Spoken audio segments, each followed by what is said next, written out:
कर्नाटक में हज 2023 की तैयारियां शुरू हो चुकी हैं। कर्नाटक के वजीर बराए माइनॉरिटी वेलफेयर, हाउसिंग, वक्फ जमीर अहमद खान और हज मिनिस्टर रहीम खान ने हज भवन का दौरा किया। इस दौरे में उन्होंने तमाम ऑफिशियल से बातचीत की, तबादला ख्याल किया, मीटिंग की, साथ ही पूरे हज भवन का जायजा लिया। इस मौके पर जमीर अहमद खान ने कहा कि हज का पोर्टफोलियो सबसे अहम पोर्टफोलियो है। इस मौके पर रहीम खान ने कहा कि हज का पोर्टफोलियो जमीर अहमद खान को अलॉट हुआ था, लेकिन जमीर अहमद खान ने हज का पोर्टफोलियो मुझे दिया, यानी रहीम खान को हज का पोर्टफोलियो जमीर अहमद खान ने दिया है, क्योंकि जमीर अहमद खान चाहते थे कि रहीम खान हज की हाजियों की खिदमत करें, आज़मीन की खिदमत करें और इस पोर्टफोलियो को इंसाफ के साथ, जिम्मेदारी के साथ निभाएं। इस मौके पर जमीर अहमद खान ने कहा कि पिछले 2018 के इलेक्शन के बाद कोalition गवर्नमेंट में जमीर अहमद खान वजीर हज बने थे। इस मौके पर उन्होंने मंगलुरु हज भवन के लिए अमाउंट भी सैंक्शन किया था। उन्होंने कहा कि मंगलुरु के अलावा हुबली, धारवाड़, गुलबर्गा और दीगर 4 जगहों पर, यानी कुल मिलाकर 4 जगहों पर हज भवन बनाने की तैयारी शुरू कर दी जाएगी। जल्द से जल्द वहां हज भवन का तामीरी काम भी शुरू होगा।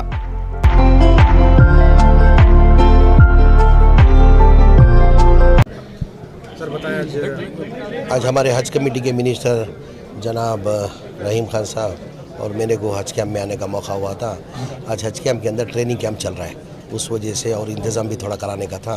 आज हम दोनों आके मायना करके, हज मिनिस्टर रहीम खान साहब और हमने मायना करके चंद चीज़ का डायरेक्शन दिए हुए, हम कैसे करना, क्या करना करके।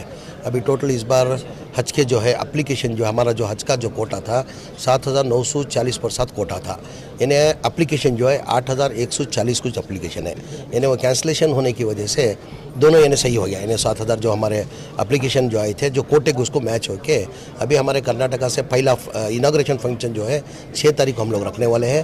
पहला फ्लाइट जो है 7 तारीख को जाने वाली है। 7 तारीख से लेके 22 तारीख तक फ्लाइट जाने वाले हैं, यानी डेली 3 फ्लाइट्स, यानी 150 सीट की कैपेसिटी के, यानी डेली 450 हाजियान जाएंगे, यानी डेली 3 फ्लाइट, यानी 22 तारीख तक फ्लाइट इधर से कर्नाटका से जाएंगे। सर पिछली बार जब कोalition गवर्नमेंट में जब आप मंत्री थे तो आपकी जो खिदमत थे वो आज भी याद करते हैं लोग, या आप लोगों को जो है बहुत ज़्यादा अच्छे खिदमत दिए थे। तो रहीम खान साहब की रहनुमाई आप कर रहे हैं? नहीं, मेरे को रहीम खान साहब अभी से नहीं है, पहले से भी कम से कम 20 साल से वो भी हज कमेटी के अंदर खिदमत करते आए हैं। अल्लाह मियाँ ने उनको इस बार मिनिस्ट्री बन के खिदमत करने का मौका दिया है। इससे पहले भी वो दर्द रखते हुए आके कभी कोई दिखा के करता है, कभी पीछे से करता है, यानी आखिरत की पूंजी कमाने के लिए रहीम खान साहब पहले से लगातार 20 साल से जो है हज कैंप में खिदमत करते हैं, कभी दिखे नहीं वो, यानी दिखाना नहीं चाहते थे वो। अल्लाह मियाँ ने आज उनकी खिदमत देख के, आज अल्लाह मियाँ ने क्या किया, डायरेक्ट उनको क्या किया, मिनिस्टर बना के उनको खिदमत करने का एक मौका दिया गया।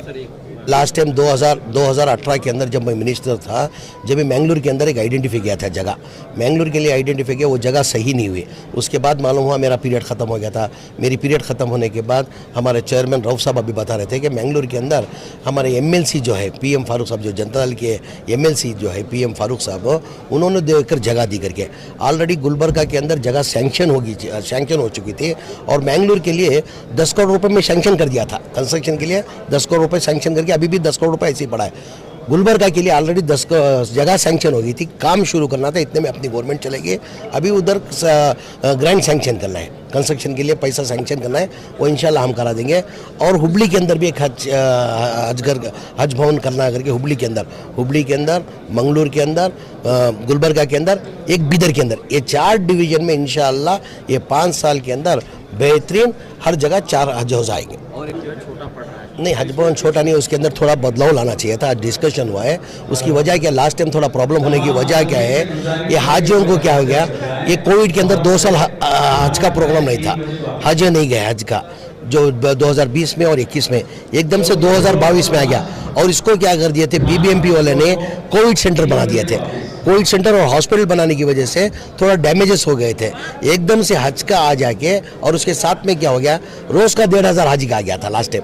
एकदम से थोड़ी लास्ट टाइम परेशानी हुई थी, नहीं करके नहीं, इस बार ऐसी कोई परेशानी नहीं, ऑलरेडी पूरा इंतज़ाम किया गया है, आराम से, अमन से, सुकून से इस बार हज का अच्छा होएगा। क्या है बड़ी जिम्मेदारी, आप पहले दिन आप आए हैं? जी अस्सलाम वालेकुम।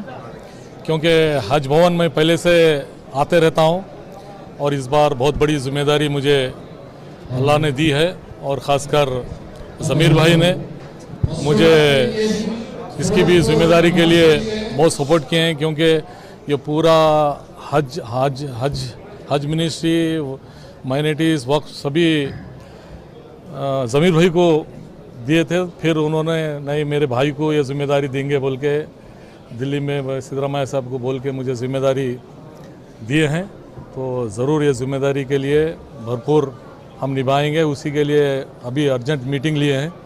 जो आगे फैसिलिटीज़ देना और जो भी प्रॉब्लम्स है इसको सॉल्व करना बोल के आज आए हैं और पूरे तरीके से हम इंस्पेक्शन करके ज़रूर पूरा करेंगे।